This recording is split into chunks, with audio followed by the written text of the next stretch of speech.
We can say that the pink part has half of the square shaded. We can also say that 2/4 of the square is shaded. So 1/2 equals 2/4. We can also prove it mathematically by multiplying the numerator and the denominator both by 2. 2 times 2 is 4, 1 times 2 is 2. So I've multiplied the top and the bottom both by the same number, and that proves that 1/2 equals 2/4.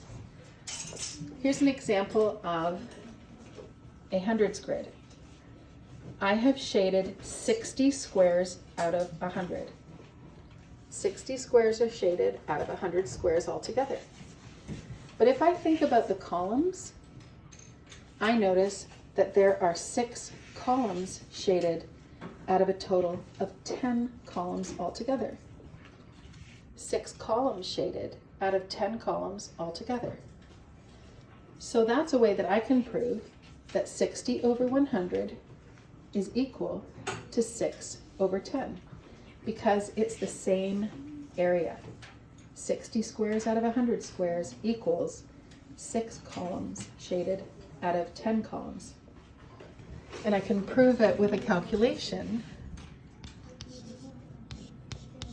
by multiplying the numerator and the denominator both by 10.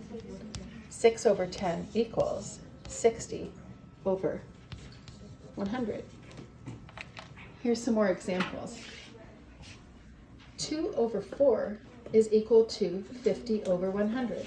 If I multiply the denominator and the numerator both by 25, I can turn 2/4 into 50 over 100.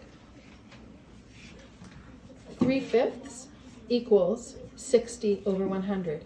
And I can prove it because I am multiplying the numerator and denominator both by the same number, which is 20.